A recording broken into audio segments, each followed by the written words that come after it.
అందమైన అబద్ధంతో తన అందమైన జీవితాన్ని బలి చేసుకుంది ఓ మహిళ. తుత్తుకుడిలో ఉంటున్నాడు సుందరమూర్తి నాగయ్. ఇతని భార్య దుర్గాదేవి. మూర్తికి కొంత వ్యవసాయ భూమి ఉంది. అందులోనే వ్యవసాయం చేస్తుండేవాడు. ఇక భార్య దేవి ఇంట్లోనే ఉండేది. ఈమె వయసు 42 సంవత్సరాలు. ఇది ఇలా ఉండగా ఓ రోజు దేవి స్వయం సహకార సంఘానికి బయలుదేరింది. అందులో రుణం తీసుకోవటంతో ఆ రుణం చెల్లిద్దామని డబ్బు తీసుకుని బయలుదేరుతూ ఓ 2 గంటల్లో తిరిగి వస్తానని భర్తకు చెప్పి వెళ్ళింది. సరే అన్న భర్త భార్య వెళ్లగానే తన పొలానికి వెళ్ళాడు. ఓ 4 గంటలు అక్కడ పనిచేసి ఇంటికొచ్చాడు. అయితే అతను ఇంటికొచ్చేసరికి భార్య ఇంటికి వచ్చేసి ఉంటుందనుకున్నాడు. కానీ తను ఇంటికొచ్చేసరికి భార్య ఇంట్లో లేకపోవటంతో తన దగ్గర ఉన్న మరో తాళంతో డోర్ ఓపెన్ చేసుకుని లోపలికి వెళ్లి భార్యకు కాల్ చేశాడు. కానీ ఆమె ఫోన్ కలవలేదు. బహుశా డబ్బు కట్టేసి తిరిగి వస్తూ ఉంటుంటుంది. దారిలో సిగ్నల్స్ లేవేమో, అందుకే ఫోన్ కలవట్లేదనుకున్నాడు. అలా మరో గంట గడిచింది. అయినా భార్య ఫోన్ కలవలేదు. అలా మరో 2 గంటలు గడిచాయి. కానీ భార్య దగ్గర నుండి నో రెస్పాన్స్. ఆమె కాల్ కలవకపోగా కనీసం తనకు ఇంటికి రావడానికి లేట్ అవుతుందన్న విషయం కూడా చెప్పలేదు. అసలు ఆమెకు అంత లేట్ ఎందుకు అవుతుంది అని ఆలోచించి ఇక ఇలా ఇంట్లో కూర్చొని ఆమె కోసం ఎదురు చూస్తే ఏం ఉపయోగం ఉండదని ఆమె వెళ్లిన సహకార సంఘానికి వెళ్ళాడు. కానీ భార్య అక్కడ లేదు. దీంతో ఆ చుట్టుపక్కల ప్రాంతాలన్నీ భార్య కోసం వెతికాడు. కానీ దేవి జాడ తెలియలేదు అతనికి. ఇక ఇలా కాదని తన బంధువుకి ఫోన్ చేశాడు. దేవి డబ్బు కట్టి వస్తా అని వెళ్లి మళ్ళీ ఇంటికి తిరిగి రాలేదని నాకెందుకో అనుమానంగా ఉందని, నువ్వొస్తే ఇద్దరం కలిసి దేవిని వెతుకుదామన్నాడు. దేవి మిస్ అయిందని తెలియగానే ఆ బంధువు నువ్వు కంగారు పడకు, నేను వెంటనే వస్తున్నా అంటూ ఓ 15 గంటలో మూర్తి దగ్గరకు వచ్చాడు. అలా ఇద్దరు కలిసి సాయంత్రం దాకా దేవి కోసం అక్కడంతా వెతికారు. కానీ ఆమె జాడ ఎక్కడా తెలియకపోవటంతో ఇక ఆమెను వెతకటం తమ వల్ల కాదని వెళ్లి పోలీస్ స్టేషన్ లో కేసు పెట్టారు. సహకార సంఘానికి రుణం కడదామని వెళ్లిన దేవి మళ్లీ ఇంటికి తిరిగి రాలేదని చెప్పటంతో పోలీసులు దేవి కోసం వేట మొదలు పెట్టారు. ఇక అప్పుడే పోలీసులకు బీచ్ దగ్గర ఓ శవం కనిపించిందని అక్కడ వారు చెప్పటంతో వెంటనే ఆ శవం కథ ఏంటో తేలుద్దామని అక్కడికి వెళ్లారు. అయితే అక్కడ వాళ్ళు చూసిన శవాన్ని చూసి షాక్ అయిపోయారు.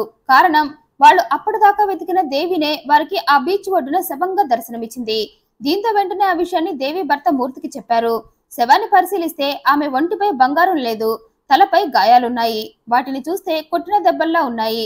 అందుకే వెంటనే శవాన్ని పోస్ట్ మార్టానికి పంపారు.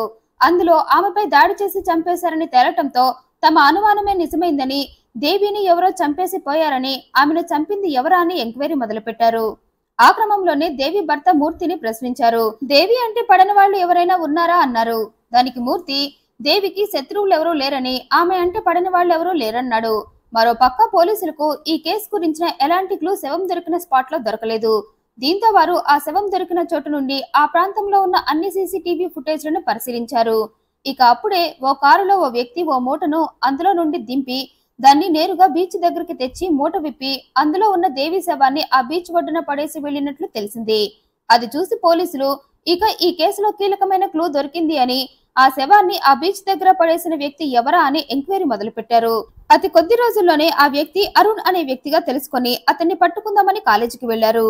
కారణం, ఈ అరుణ్ ఓ కాలేజ్ స్టూడెంట్. మరి ఇతను ఓ ప్రైవేట్ కాలేజీలో అనస్థీషియాలజీ 3rd ఇయర్ స్టూడెంట్. అక్కడికి వెళ్ళాక పోలీసులు క్లాస్ రూమ్ లో పాఠాలు వింటున్న అరుణ్ ని పట్టుకున్నారు. అయితే పోలీసులు తనని పట్టుకుని వెళ్తుండేసరికి అరుణ్, ఎందుకు నన్ను తీసుకువెళ్తున్నారు, నేనేం తప్పు చేశా అన్నాడు. ఏ తప్పు చేయలేదా అన్నారు పోలీసులు.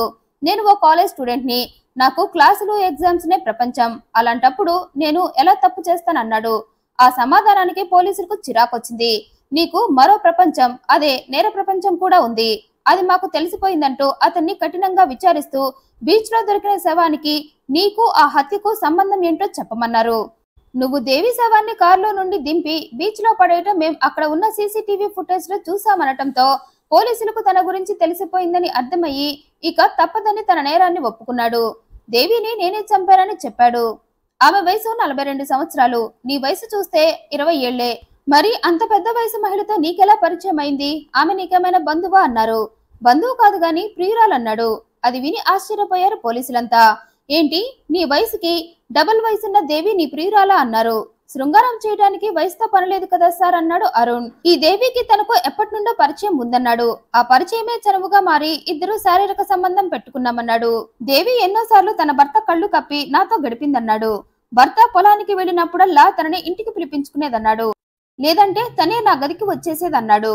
మా ఇద్దరి రిలేషన్ ని మేమిద్దరం చాలా సీక్రెట్ గా మెయింటైన్ చేసేవాళ్ళమని చెప్పాడు. అయితే పోలీసులు అరుణ్ ని పట్టుకోక ముందు వరకు దేవి హత్య ప్రేమ హత్య అని అస్సలు ఊహించలేదు. కానీ అరుణ్ నే ఆమె శవాన్ని బీచ్ లో పడేశాడని తెలిసి బహుశా ఆమెను బంగారం కోసం చంపేసి ఉంటాడనుకున్నారు. ఎందుకంటే దేవి ఒంటిపై బంగారం మొత్తం మిస్ అయింది. పైగా ఆమె ఫోన్ కూడా లేదు. అందుకే బహుశా దేవిని ఆమెను పడని వారెవరైనా చంపి ఆమె ఒంటిపై ఉన్న బంగారం తీసుకువెళ్లి ఉంటారనుకున్నారు. లేకపోతే ఆమె ఒంటిపై ఉన్న బంగారం చూసి ఆశపడి ఎవరైనా ఈ హత్య చేశారేమో అని అనుమానించారు. కానీ ఈ రెండూ కాకుండా దేవి హత్య ప్రేమ హత్య అని తెలిసి షాక్ అయిపోయారు. అందుకే అరుణ్ తో మీ ఇద్దరు ఎఫ్ఐఆర్ పెట్టుకుంటే మరి ఆమెను ఎందుకు చంపేశావన్నాడు. దానికి అతను ఆ రోజు దేవి సహకార సంఘానికి డబ్బు కడదామని వెళ్లి అక్కడ డబ్బు కట్టి వస్తూ తనకు ఫోన్ చేసిందని, దీంతో నేను ఆమెను కలిశానని, ఆ తర్వాత ఇద్దరం బీచ్ దగ్గరికి వెళ్లి సరదాగా గడపాలని ప్లాన్ చేసుకున్నామన్నాడు. అనుకున్నట్లుగానే బీచ్ కి వెళ్లి ఇద్దరం సరదాగా గడుపుతూ ఉండగా సడన్ గా దేవి తనకు 1,00,000 రూపాయలు కావాలని అడిగిందని చెప్పాడు.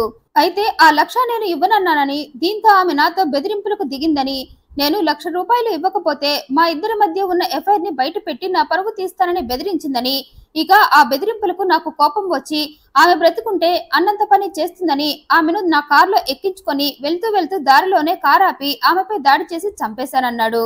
ఆ తర్వాత శవాన్ని తీసుకొని ఎవరూ లేని టైం చూసి బీచ్ లో పడేసి ఆ నెక్స్ట్ డే కాలేజీకి వెళ్లానని చెప్పాడు. మరి దేవి శవం మీద బంగారం, ఆమె ఫోన్ ఏమయ్యాయని పోలీసులు ప్రశ్నించగా ఆ నగలన్నీ తనే తీసుకున్నానని, ఆమె ఫోన్ కూడా నేనే తీసుకున్నానని చెప్పాడు.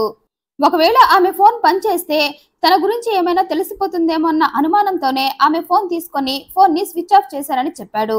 అయితే భార్య దేవి హత్య వెనుక ఉన్న అసలు కథంతా తెలుసుకున్న భర్త షాక్ అయిపోయాడు. తన భార్య తనతో నమ్మకంగా ఉంటూనే తనని మోసం చేసి ఎఫ్ఐఆర్ నడిపిందని, చివరికి ఆ ఎఫ్ఐఆర్ కే బలైందని తెలిసి బాధపడ్డాడు. ఇక దేవి హత్య వెనుక ఉన్న ప్రేమాయణం తెలిసి బంధువులంతా అవాక్కైపోయారు. ఇంతకాలం ఎవరికీ తెలియకుండా మేనేజ్ చేసి చివరికి చేసిన తప్పుకే బలైందన్నారు.